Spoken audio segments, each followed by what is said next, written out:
Le service économique et prospectif de Chambre d'agriculture France a produit une étude intitulée Regard d'avenir sur l'élevage en France.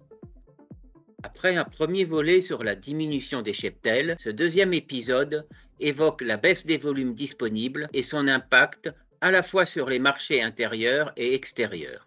Marine Raffray, chargée de mission à Chambre d'agriculture France. Je travaille au sein du service études économiques et prospectives et nous avons publié il y a quelques semaines une étude sur l'avenir de l'élevage en France. Dans ce deuxième épisode de notre podcast sur l'avenir de l'élevage, nous allons évoquer les dynamiques de production et de prix dans les différentes filières d'élevage en France. Alors on dégage en fait deux tendances lourdes dans les dynamiques productives en élevage. C'est d'une part le repli des effectifs. C'est ce qu'on a abordé dans le premier épisode de notre podcast. Et ce repli des effectifs, avec d'autres facteurs, engendre un repli des volumes produits. On peut imaginer que cela va avoir des conséquences sur la place de la France sur les marchés internationaux, mais également des conséquences sur notre marché intérieur, avec un risque de hausse de nos importations et de dynamique de hausse des prix qui est déjà en cours, avec des conséquences bien sûr pour les consommateurs. Qu'en est-il tout d'abord de la filière bovin-lait ? Alors si on commence notre tour d'horizon par la filière de lait de vache, on observe un recul de la collecte française. Cette collecte, c'est pas la première année qu'elle marque le pas, puisque depuis 2015, finalement, on s'inscrit dans une dynamique de baisse.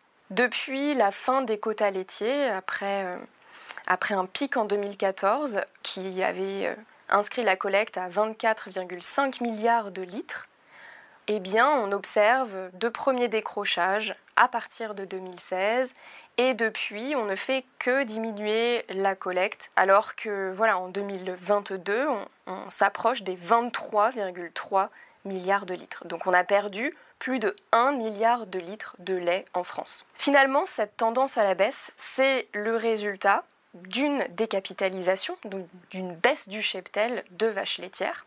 Je ne vais pas y revenir, si vous le souhaitez, vous pouvez réécouter le premier épisode qui aborde ce sujet. Mais en plus de ça, on a eu aussi des difficultés climatiques, plusieurs années de sécheresse qui ont occasionné des diminutions des fourrages disponibles, donc des difficultés pour les éleveurs à nourrir leurs animaux, donc potentiellement une baisse du rendement par vache, et puis également une dynamique de hausse des coûts de production ces dernières années, qui font qu'on a pu observer des stratégies d'éleveurs qui ont, là encore, plutôt diminué le rendement par vache pour économiser sur les coûts de production. Finalement, cette collecte, elle recule encore au cours de l'année 2023. Cette dynamique de baisse, elle ne s'inverse pas sur les premiers mois de cette année. Elle s'aggrave même. Elle se poursuit au cours de l'été et en ce début d'automne, d'après les dernières données dont nous disposons. Finalement, on peut se demander si la France est un peu isolée ou si le reste du monde évolue de la même manière. En Europe, il est vrai que la collecte de lait stagne plutôt. Par contre, dans le reste du monde, la collecte de lait progresse. Et c'est ça qui peut nous inquiéter, c'est qu'on risque finalement de décrocher, la France pourrait décrocher par rapport aux autres producteurs et exportateurs de lait.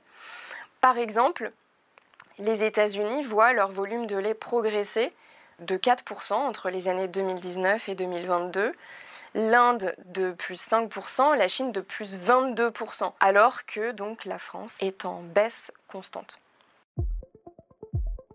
La filière bovin-viande suit-elle en partie la même tendance ? Là encore, on est sur une dynamique de baisse, continue depuis l'année 2018, avec une baisse du cheptel qui occasionne une baisse du nombre de bovins que l'on abat en France, mais aussi un poids par animal qui est plus faible. Donc là encore, comme pour le lait, on n'a pas un rattrapage de la baisse du nombre d'animaux par une hausse du rendement. Donc la productivité par animal ne permet pas de compenser la baisse du nombre d'animaux. Par exemple, entre 2021 et 2022, les volumes d'abattage ont diminué de moins 4% en France. Et à l'international, eh bien, là encore, l'Europe est en stagnation au cours des 5 dernières années. Par contre, avec des dynamiques qui sont assez contrastées entre des États membres comme la France et l'Allemagne, où les abattages diminuent, alors que dans d'autres pays, comme l'Italie ou l'Espagne, là on est sur une dynamique de hausse, respectivement plus 3% pour l'Italie et plus 5% pour l'Allemagne. Et donc dans ce contexte, de la même manière que pour le lait, on observe des marchés donc, avec une offre disponible qui diminue, donc une dynamique de prix orientée à la hausse. Constate-t-on une embellie ou une baisse en ce qui concerne l'élevage porcin? Sur le marché du porc, on est de nouveau avec un cheptel en repli. On est autour de 12 millions de têtes de porc en France sur l'année 2022.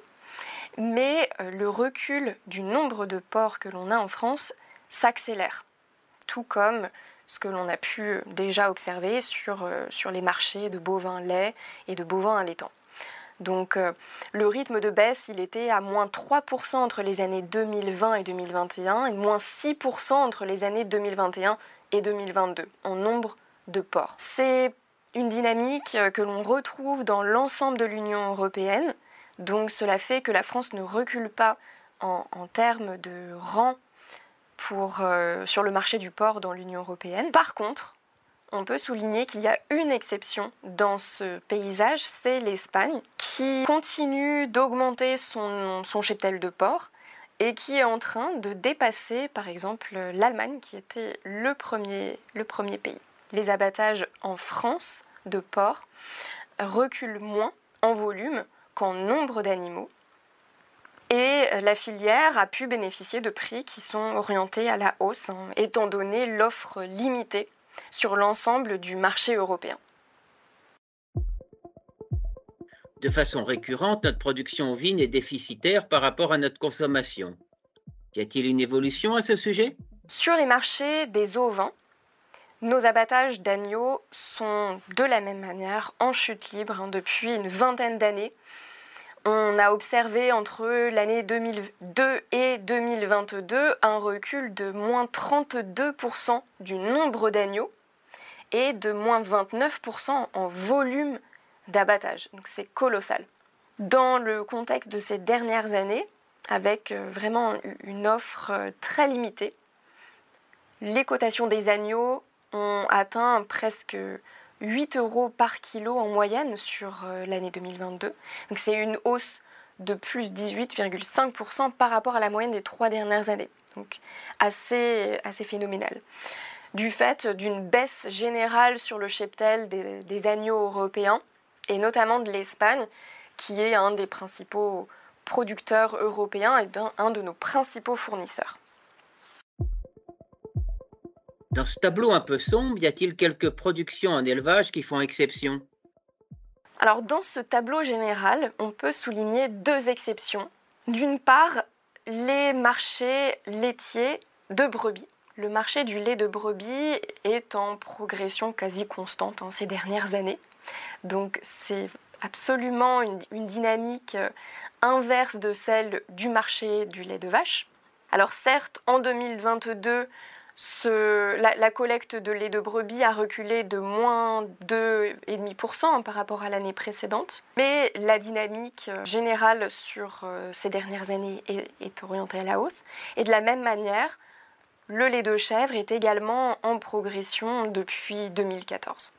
Et la deuxième exception, c'est le marché du poulet de chair et le marché des œufs. Alors certes, ces 2 marchés ont été touchés par la grippe aviaire en 2021 et 2022, ce qui a pu affecter les niveaux de production. Mais sur les poulets de chair, les abattages sont repartis à la hausse depuis l'année 2006 à peu près.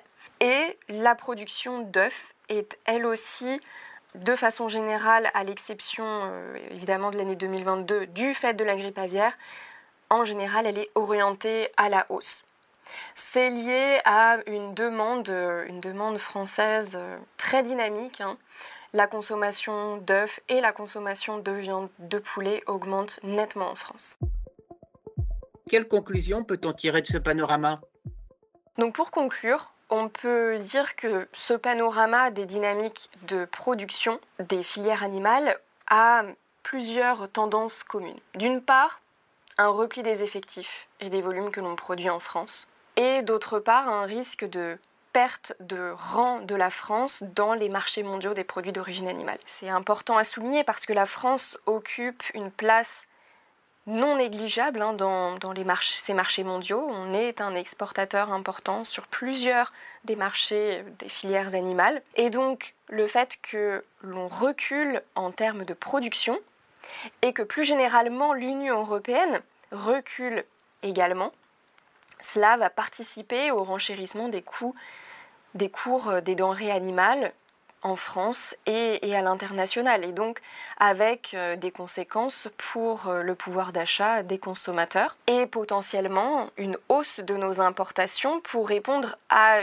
une demande des consommateurs qui certes diminue sur certaines viandes par exemple, comme la viande bovine, mais de façon beaucoup moins rapide que ne diminue le rythme de production.